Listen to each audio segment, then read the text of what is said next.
السلام علیکم ورحمۃ اللہ وبرکاتہ۔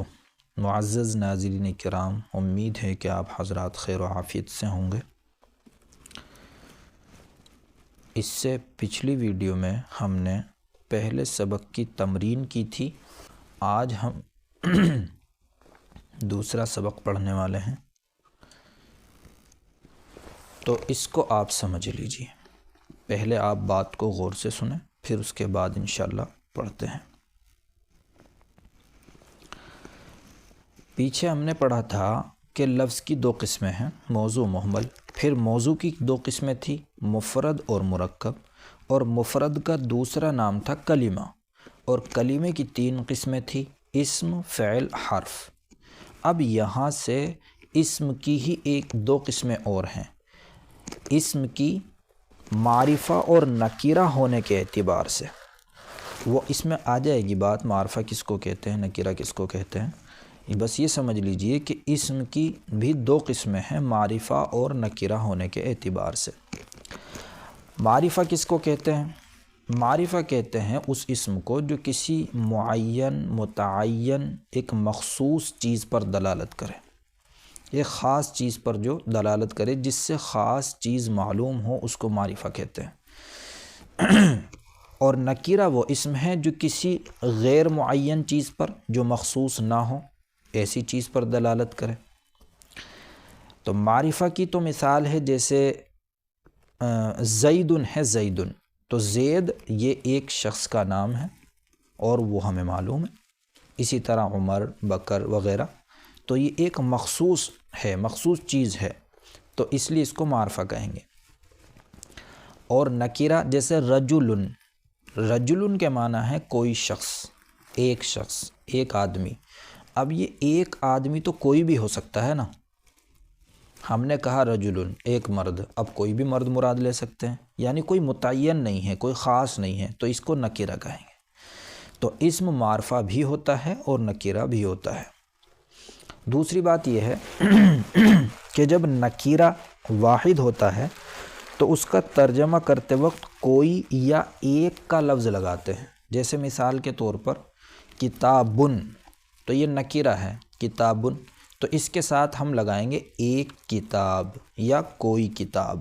اسی طرح طالبن، طالبن کے معنی ہے طالب علم، اسٹوڈنٹ، تو طالبن میں کیونکہ نکیرہ ہے تو ہم لگائیں گے ایک طالب علم یا کوئی طالب علم۔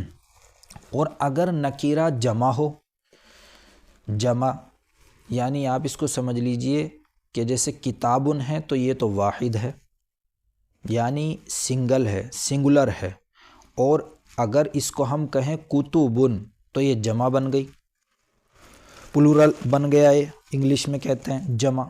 تو اگر نکیرہ جمع ہو تو پھر اس کا ترجمہ کرتے ہوئے چند، کچھ، بعض کا لفظ لگاتے ہیں۔ جیسے مثال کے طور پہ رجلن ایک مرد، واحد ہے، لیکن اس کی جمع ہے رجالن، تو اس میں لگائیں گے چند مرد، کچھ مرد، بعض مرد، ایسے۔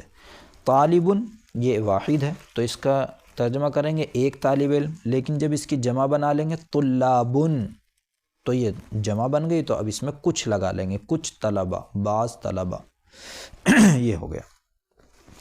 اور معرفہ کا جب ترجمہ کرتے ہیں تو اس میں ایک یا کوئی کا لفظ نہیں لگاتے۔ جیسے مثال کے طور پہ زیدن، تو زید معرفہ ہے، معلوم ہے ہمیں زید، تو ہم کہیں گے زید، یہ نہیں کہیں گے ایک زید یا چند زید، ایسا نہیں کہیں گے۔ اسی طرح سے کتابن، تو کتابن تو نکیرہ ہے تو ایک کتاب، لیکن جب اس پر الف لام لگا دیں گے الکتابو تو یہ معرفہ بن جائے گا، تو اب ہم صرف ترجمہ کریں گے کتاب۔ تو یہ جو ہے اس کا سبق کا خلاصہ تھا۔ اب دیکھیے آپ، یہ دیکھیے، تعریف اور تنکیر کے اعتبار سے اسم کی دو قسمیں ہیں، تعریف یعنی معرفہ اور تنکیر یعنی نکیرہ، دو قسمیں ہیں، معرفہ اور نکیرہ۔ معرفہ وہ اسم ہے، چونکہ یہ اسم کی قسم ہے نا تو اس لیے اسم ہے۔ معرفہ وہ اسم ہے جو کسی معین اور مخصوص چیز پر دلالت کرے، جیسے الکتاب، والفرس، وزیدن، یہ سب معرفہ ہیں۔ کیوں؟ کتاب پر الف لام آ گیا، یہی معرفہ، اور الفرس اس پہ بھی الف لام آ گیا، یہ بھی معرفہ، اور زید چونکہ نام ہے ایک مخصوص آدمی کا تو اس لیے معرفہ۔ تو یہ مخصوص چیز، مخصوص جانور اور مخصوص شخصیت کے نام ہیں۔ اس کے بعد ہے نکیرہ۔ نکیرہ وہ اسم ہے جو کسی غیر معین چیز پر دلالت کرے، جیسے رجل کوئی مرد، یعنی کوئی بھی ہو سکتا ہے، فرسن کوئی گھوڑا، کوئی بھی گھوڑا ہو سکتا ہے، لیکن اوپر اس کی مثال دی تھی الفرس، تو وہ ایک خاص گھوڑا معین معرفہ بن گیا تھا وہ۔ دیکھیے نوٹ، نکیرہ جب واحد ہو، سنگولر ہو، تو اس کا ترجمہ لفظ کوئی یا ایک کے ساتھ ہوتا ہے، جیسے کتابن کوئی کتاب، یا یہ کہہ سکتے ہیں ایک کتاب، طالبن ایک طالب علم یا کوئی طالب علم۔ آگے، اور جب نکیرہ جمع ہو، یہ تو واحد کی بات تھی، اور جب نکیرہ جمع ہو تو اس کا ترجمہ لفظ چند، کچھ، بعض کے ساتھ ہوتا ہے، جیسے رجال، یہ رجل کی جمع ہے، رجال چند مرد، بعض مرد، طلاب یہ طالب کی جمع ہے، کچھ طلباء۔ اور معرفہ کا ترجمہ مطلق ہوتا ہے، اس میں لفظ خاص یا مخصوص لگانے کی بھی ضرورت نہیں ہوتی، بلکہ یہ چیز سمجھی جاتی ہے، جیسے زیدن زید، خاص کہنے کی ضرورت نہیں ہے یا مخصوص کہنے کی، بس زید، الکتاب کتاب۔ تو یہ اس طرح تھا۔ چلیے ہم اس کو تمرین کو بھی کر لیتے ہیں۔ یہ دیکھیے تمرین مشق، مندرجہ ذیل مثالوں میں معرفہ اور نکیرہ کو پہچانیں اور ترجمہ کریں۔ تو پہلی مثال ہے الکراست۔ تو الکراست پہ دیکھو الف لام لگا ہوا ہے، تو یہ اسم معرفہ ہے، اسم تو ہے ہی لیکن کیا ہے، معرفہ، کیونکہ اس پہ الف لام آ گیا، جس پر الف لام آ جاتا ہے وہ معرفہ بن جاتا ہے۔ تو اس کے معنی ہے کاپی۔ الشجر، اس پر بھی الف لام آ گیا، یہ بھی معرفہ ہے۔ الشجر اس کے معنی ہے درخت۔ اور آگے بقرن، اس پر الف لام نہیں آیا تو یہ نکیرہ ہے، اور بقرن کے معنی ہوتے ہیں گائے۔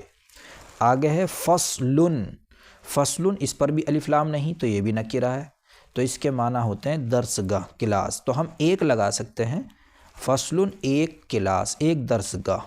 آگے ہے بیتن، اس پر بھی الف لام نہیں ہے تو یہ بھی نکیرہ ہے، تو اس کا ترجمہ بھی یہی کریں گے، ایک گھر، گھر ہے اس کے معنی ایک گھر۔